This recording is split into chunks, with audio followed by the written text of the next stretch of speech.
नमस्कार, बहुत स्वागत है आपका स्वदेश न्यूज में। मैं हूं आपके साथ अंशु शर्मा। चार बड़ी खबरें आप देख रहे हैं, तो पहले जान लेते हैं कि आज की चार बड़ी खबर कौन सी है। पहली बड़ी खबर हम लेंगे जहां पर चुनाव आयोग की स्वास्थ्य मंत्रालय के साथ अहम बैठक आज है। जल्द चुनाव का ऐलान यहां पर किया जा सकता है, तारीखों का ऐलान भी किया जा सकता है।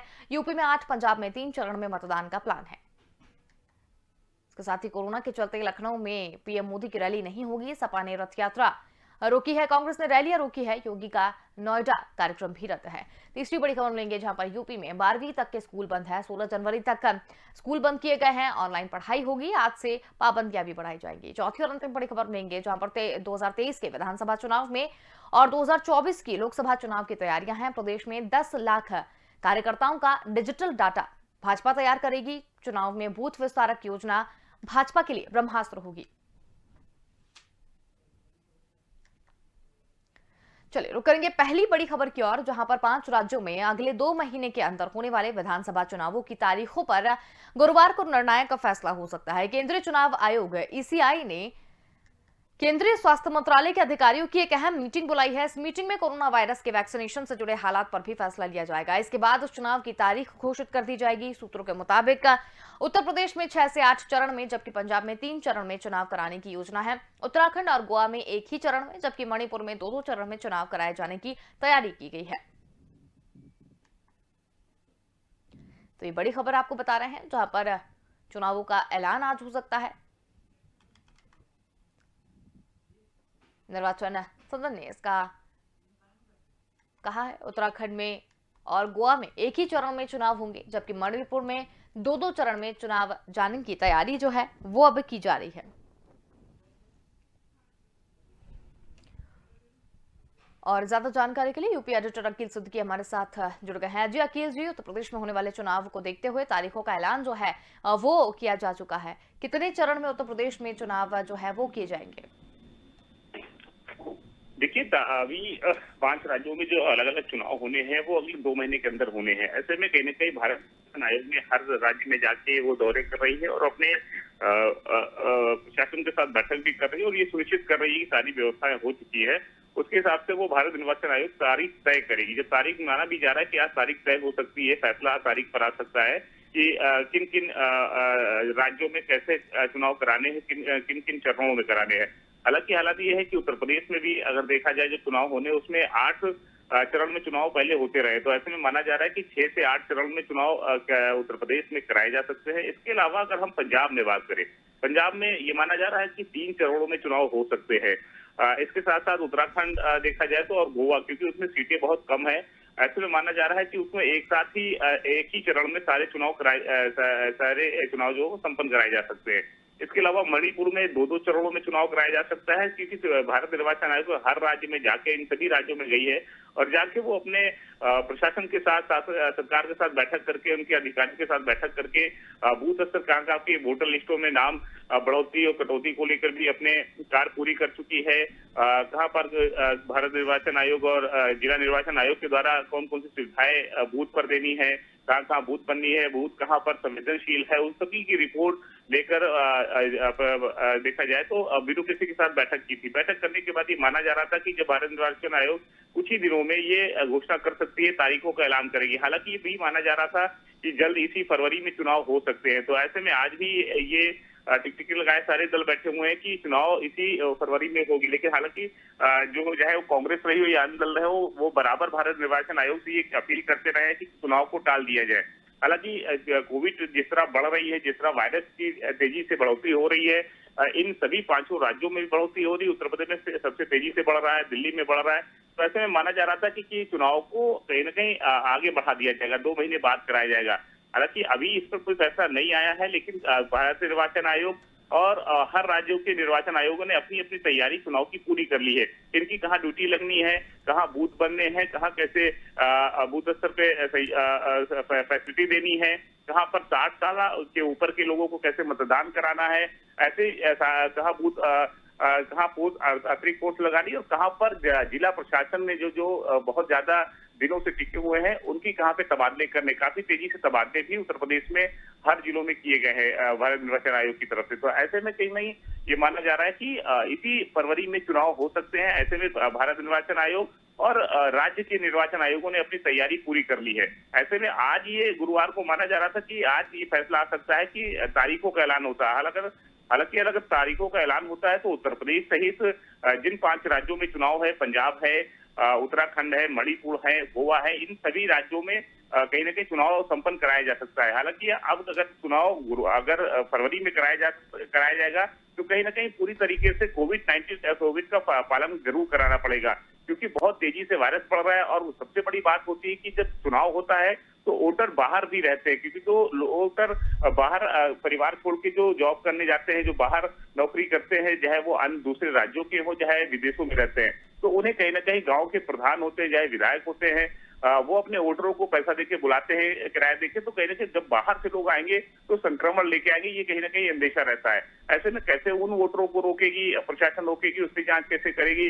अगर वो उनके वजह से लोग संक्रमित होते तो इसका जिम्मेदार कौन होगा? तो इन सभी चीजों पर चर्चा का विषय भी अभी भी प्रशासन कर रहा है, भारत निर्वाचन आयोग कर रहा है। हालांकि अब देखने वाली बात होगी कि अगर आज वाकई फरवरी में चुनाव अगर कराती है इन 5 राज्यों में, तो क्या कुछ तैयारी रहेगी और कोविड से बचने की क्या तैयारी होगी, और उसके साथ साथ कैसे चुनाव शांतिपूर्वक संपन्न कराती है, इसको लेकर आज कहीं ना कहीं भारत निर्वाचन आयोग पूरी तस्वीर साफ करेगी। चलिए अखिल जी, बहुत धन्यवाद हमारे साथ जुड़ने के लिए, तमाम जानकारी हमारे साथ साझा करने के लिए। चलिए दूसरी बड़ी खबर की ओर करेंगे, जहां पर चुनाव की जो तैयारी यहां पर की जा रही थी, जिसमें भाजपा ने भी 9 जनवरी को लखनऊ में पहली चुनावी रैली की तैयारी शुरू की थी। रैली में प्रत्येक विधानसभा क्षेत्र से 2500 और कुल 10 लाख लोगों को जुटाने का लक्ष्य भी रखा गया था। और प्रदेश में बढ़ते कोरोना संक्रमण के मद्देनजर राजधानी के रमाबाई अंबेडकर मैदान में 9 जनवरी को प्रस्तावित प्रधानमंत्री नरेंद्र मोदी की चुनावी रैली स्थगित की गई है। और इसके अलावा मुख्यमंत्री योगी आदित्यनाथ का आज का नोएडा में प्रस्तावित कार्यक्रम भी रद्द हो गया है। इसके साथ ही सपा ने भी अपनी रक्षा यात्रा, तो वही कांग्रेस ने सभी रैलियां रद्द कर दी थी। और इसी तरह सपा अध्यक्ष अखिलेश यादव ने अयोध्या, गोंडा, बस्ती का अपना कार्यक्रम रद्द कर दिया है। अब यहां 7 से 9 जनवरी के बीच में समाजवादी वजह रथ यात्रा नहीं निकाली जाएगी। हालांकि अखिलेश बिना लाव लश्कर गोंडा और अयोध्या में जा सकते हैं। बड़ी खबर आपको बता रहे हैं, कोरोना को देखते हुए उत्तर प्रदेश में चुनाव के लिए जिस तरीके से रैलियों का आयोजन यहां पर किया जा रहा था, सभाओं का आयोजन किया जा रहा था, उसे अब रद्द कर दिया गया है। तो ये बड़ी खबर आपको बता रहे हैं।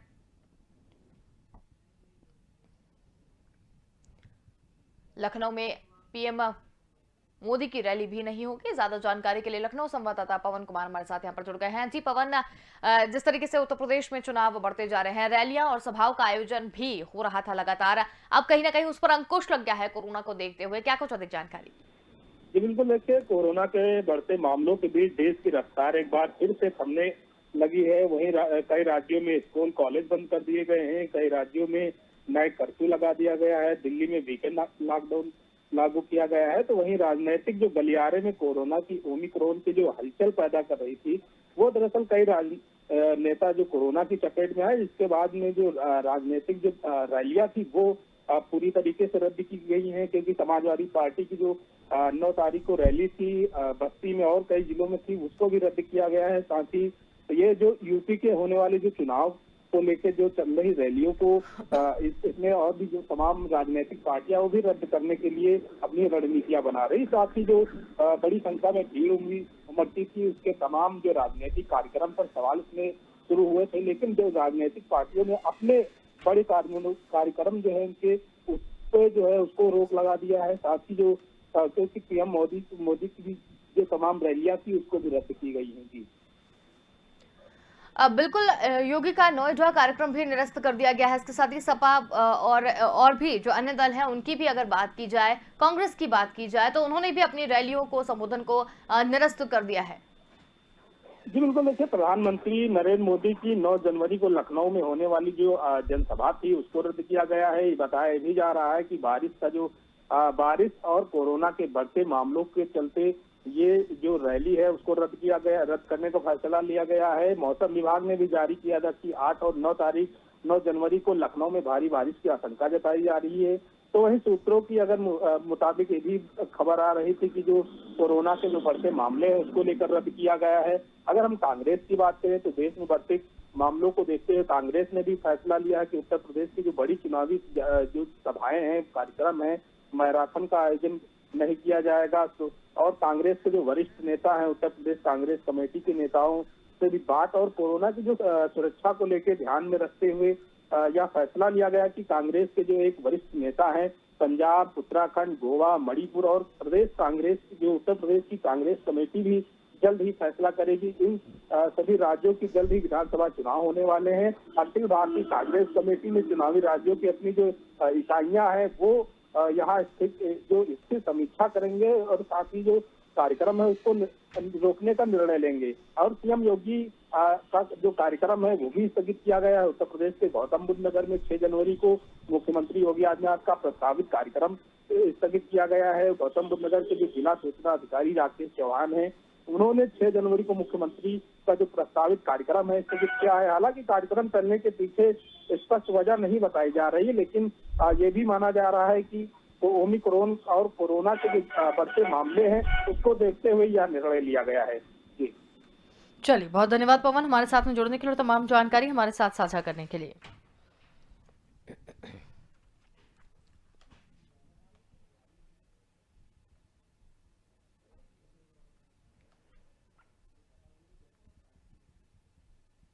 चलिए, रुक करेंगे तीसरी बड़ी खबर की ओर, जहां पर कोरोना के मद्देनजर उत्तर प्रदेश में 12वीं तक के सभी विद्यालय 16 जनवरी तक बंद रहेंगे। ऑनलाइन कक्षाएं जारी रहेंगी। 15 से 18 वर्ष तक के छात्रों के लिए विद्यालयों में कैंप लगवाकर टीकाकरण किया जाएगा। प्रदेश में कोरोना के बढ़ते प्रकोप के मद्देनजर राज्य सरकार ने आज से स्कूलों को बंद करने समेत कई पाबंदियां लागू करने का फैसला किया है। राजधानी के कई निजी स्कूल प्रबंधकों ने शासनादेश का हवाला देकर ये कहते हुए स्कूल बंद करने से इनकार कर दिया कि वो केवल उन जिलों के लिए है जहां कोविड के 1000 से ज्यादा मामले सक्रिय हैं। देर शाम शासन की ओर से बयान जारी करके स्थिति साफ की गई और पूरे प्रदेश में 12वीं तक के सभी स्कूलों में 16 जनवरी तक अवकाश घोषित करने और 11वीं 12वीं विद्यार्थियों की कक्षाएं ऑनलाइन संचालित करने के भी निर्देश दिए हैं।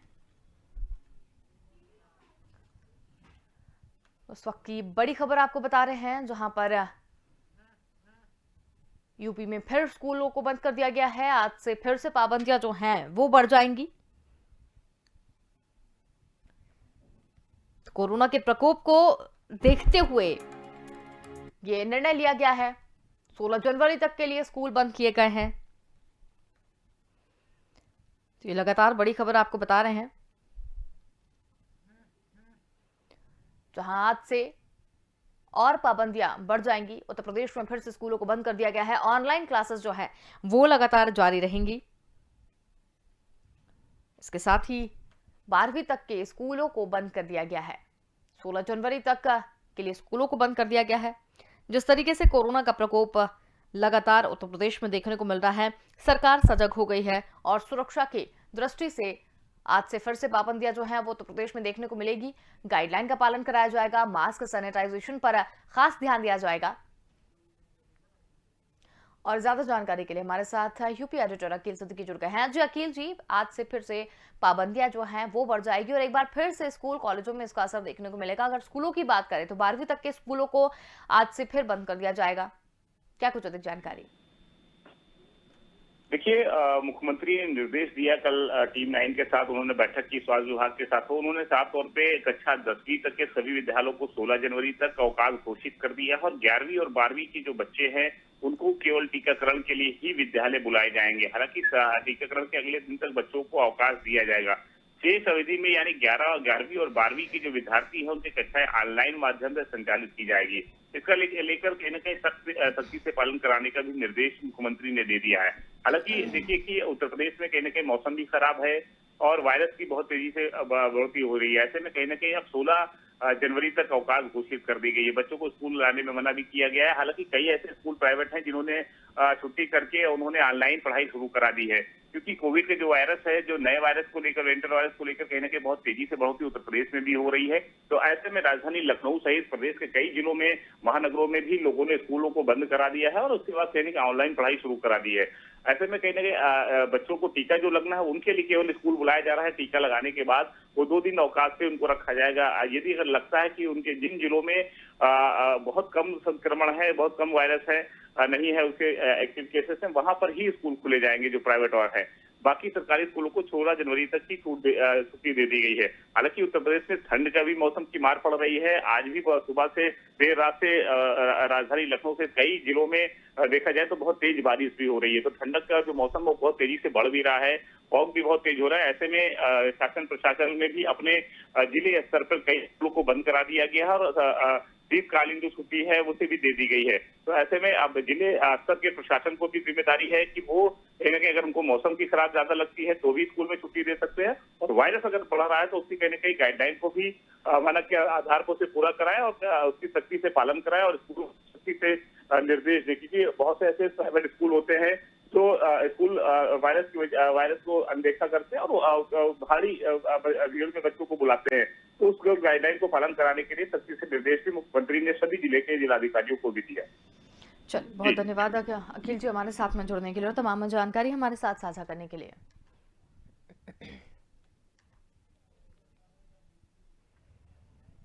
चलिए बढ़ेंगे चौथी बड़ी खबर की ओर, जहां पर मध्य प्रदेश में भारतीय जनता पार्टी ने 2023 के विधानसभा चुनाव और 2024 के लोकसभा चुनाव की तैयारी शुरू कर दी है। बीजेपी के दिग्गज 2023 फतेह करने की रणनीति बनाकर उस पर काम कर रहे हैं और इससे पहले भी बीजेपी के भोपाल स्थित दफ्तर में ताबड़तोड़ बैठकों का दौर चला था। वहीं अब एमपी बीजेपी 2023 के विधानसभा चुनाव और 2024 के लोकसभा चुनाव की तैयारी के लिए प्रदेश में 10 लाख कार्यकर्ता का डिजिटल डाटा तैयार करेगी और इसके लिए एक ऐप भी तैयार किया जा रहा है। वहीं प्रदेश के 14 स्थानों पर बूथ विस्तारक योजना के तहत कार्यशालाएं आयोजित की जा रही हैं। बताया जा रहा है कि आगामी चुनाव में बूथ विस्तारक योजना भाजपा के लिए ब्रह्मास्त्र साबित होगी और इन कार्यशालाओं के जरिए कार्यकर्ताओं को डिजिटली जोड़ने की कवायद की जा रही है। 2023-2024 के मिशन पर बीजेपी जो है वो अब दिखाई दे रही है। 10 लाख कार्यकर्ताओं को डिजिटल माध्यम से जोड़ने की कवायद जो है वो कहीं ना कहीं शुरू कर दी है। 7 स्थानों पर अलग अलग बूथ स्तर पर इसका काम जो है वो किया जाएगा। इन कार्यशालाओं के जरिए कार्यकर्ताओं को डिजिटली जोड़ने का काम जो है वो अब बीजेपी सरकार करती हुई नजर आएगी। तो प्रदेश में 10 लाख कार्यकर्ताओं का डिजिटल डाटा अब भाजपा सरकार तैयार कर रही है। 2023 के विधानसभा चुनाव और 2024 के लोकसभा चुनाव की तैयारी कर रही है। चुनाव में बूथ विस्तारक योजना भाजपा के लिए कहीं ना कहीं ऐसा माना जा रहा है कि ब्रह्मास्त्र साबित हो रही है और इसके लिए एक ऐप भी तैयार किया जा रहा है। और ज्यादा जानकारी के लिए हमारे साथ संवाददाता विवेक राणा जुड़ गए हैं। जी विवेक, 2023 और 2024 की अगर बात की जाए, चुनाव जैसे नजदीक आता जा रहा है, मध्य प्रदेश में बीजेपी जो है जो अपनी रणनीति के लिए काफी अच्छी मानी जाती है और उसने तैयारियां जो है वो अभी से शुरू कर दी है। बात करें बूथ स्तर की तो बूथ स्तर पर भी तैयारियां उन्होंने शुरू कर दी है। 10 लाख से ज्यादा जो कार्यकर्ता हैं या जो लोग हैं उनका डाटा अब तैयार किया जाएगा और उन्हें साधने की कहीं ना कहीं कोशिश की जा रही है। क्या कुछ अधिक जानकारी?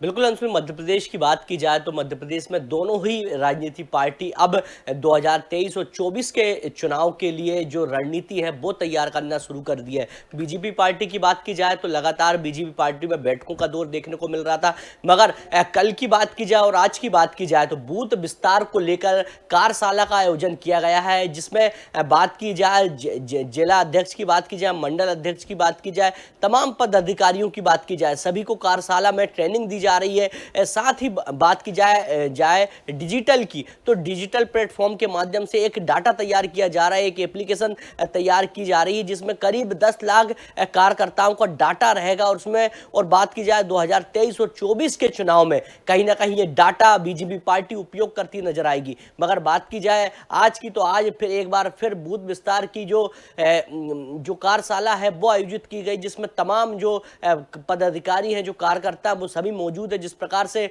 आज की बात की जाए तो आज बूथ विस्तार के लिए जो प्रदेश अध्यक्ष बीडी शर्मा उज्जैन में कार्यकर्ताओं से मुलाकात करेंगे, कार्यशाला में शामिल होंगे। वहीं बात की जाए जमीनी स्तर के कार्यकर्ताओं की तो जमीनी स्तर के कार्यकर्ताओं को किस प्रकार से जोड़ा जाए और ट्रेनिंग दी जाए और ट्रेनिंग में साफ तौर पर प्रदेश सरकार की तमाम योजनाओं को कैसे आम जनता तक पहुंचाया जाए और बीजेपी से ज्यादा लोग जुड़े, जिसके लिए जो कार्यशाला का आयोजन किया गया था आज भी वह कार्यशाला जारी रहेगी। मगर बात की जाए डिजिटल की तो डिजिटल ऐप के माध्यम से जो डाटा कलेक्ट किया जा रहा है कार्यकर्ताओं का, उसके माध्यम से जो 23 के जो चुनाव है, 24 के जो चुनाव है, उसमें कहीं ना कहीं वो डाटा उपयोग किया जाएगा। क्योंकि बात की जाए मध्य प्रदेश की, तो लगातार मध्य प्रदेश में दोनों ही राजनीतिक पार्टी अब 23 और 24 की तैयारी के लिए जुट चुकी है। अब देखने वाली बात है कि लगातार बीजेपी पार्टी अपने रणनीति के लिए एक्सपर्ट माने जाती है और लगातार बैठक भी कर रही है। अब